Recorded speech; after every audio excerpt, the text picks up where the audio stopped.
Ante la petición de Ismael El Mayo Zambada al gobierno mexicano para repatriarlo a México, el fiscal general de la República, Alejandro Gertz Manero, aclaró que este procedimiento ocurrió desde el momento en que se dio el traslado ilegal del narcotraficante a Estados Unidos. Es decir, aclaró el fiscal, no es que la fiscalía proceda a petición del Mayo, sino que lo hizo desde julio del año pasado, cuando ocurrieron los hechos por la irregular acción en la que Zambada fue sacado de territorio mexicano y entregado a autoridades estadounidenses, y porque tiene 3 órdenes de aprehensión aquí en México, y lo que hemos venido diciendo. O sea, el hecho de que también, si llegase a llegar a venir a México, pues aquí no es de que, bueno, pues que te vaya bien, ¿no? Pues vete a tomar chocolatito, ¿no? Pues acá sí tiene también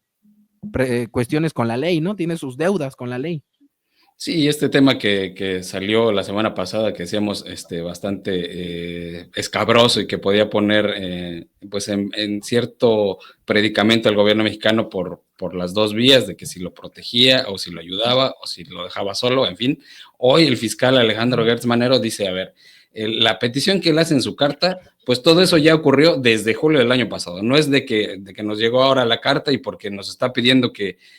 salgamos a proteger sus derechos, no, eso ocurrió desde el momento en que fue sacado de manera ilegal del país para entregarlo a las autoridades de Estados Unidos en julio del año pasado. Y dice Alejandro Gertz Manero, esta situación de la petición de extradición ocurrió desde el primer momento, porque en México también tiene el señor 3 órdenes de aprehensión y queremos que se lleven a cabo estas órdenes de aprehensión, que se cumplimenten.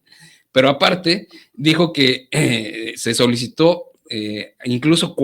hasta en 4 ocasiones con la anterior administración estadounidense que encabezó Joe Biden, y nunca recibió respuesta a la fiscalía, nunca ha recibido información de nada que tenga que ver con el Mayo desde que ocurrió hace ya bastantes meses, y eso fue muy insistente Alejandro Gertz Manero hoy en la conferencia, de decir, nosotros hemos hecho los procedimientos como corresponde con cualquier ciudadano mexicano que está en una situación como la del Mayo, que está llevando un juicio en Estados Unidos, o que fue detenido para enjuiciarlo, y el acompañamiento siempre es de manera inmediata por parte de los consulados de México en Estados Unidos. Así que ahí dejó muy en claro que no tiene nada que ver con que ahora sale esta carta en la que él pide que sea extraditado, porque ese procedimiento ya ocurrió. El punto es que el gobierno de Estados Unidos no ha dicho una sola palabra a estas peticiones y no ha dado ningún tipo de información, e insisto, hace muchos meses que ya ocurrió esta situación.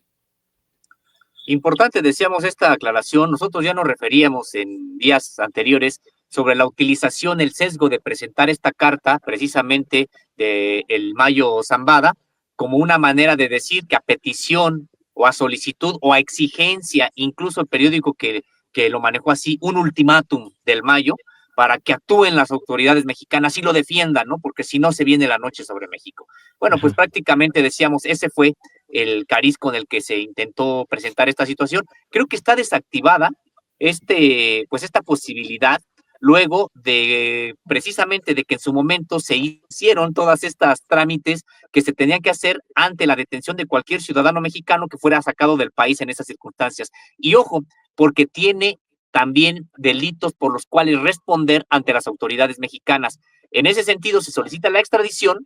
para que responda ante las autoridades mexicanas por esos delitos que también ha cometido en territorio nacional. Es decir, pues sería, en caso de que fuera extraditado, para ser internado en algún centro penitenciario y responder, decíamos, por los crímenes que también aquí se le acusan. Pero también es importante comentar que en esta relación de extradiciones que mantiene México con Estados Unidos, hoy se informó, pues la situación es desigual. México extradita a Estados Unidos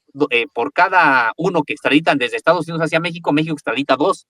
personajes. Esto por asuntos que tienen también que ver con el propio Estados Unidos, pero también por asuntos de México, del Poder Judicial mexicano, que decíamos, pues hay muchísimas trabas incluso para ejecutar las extradiciones. Se ha hablado, se presentó aquí el ejemplo de 2 personajes muy, muy violentos, el Z40 y el Z42, que incluso, bueno, pues se mantienen ahí ya procesos por años, incluso hasta pues llegando al absurdo, digamos, al ridículo, de que jueces aceptan recursos diciendo, por ejemplo, estos personajes que no son ellos, que ellos no son el Z40 ni el Z42, no obstante las fotografías, no obstante los análisis de sangre, de ADN, etcétera, y ellos siguen diciendo que no son esos personajes y por lo tanto los jueces les creen o por lo menos les ofrecen ese recurso para seguir pues posponiendo precisamente este proceso de carácter judicial bilateral. Entonces, pues es parte de lo que se dijo hoy con respecto de las extradiciones.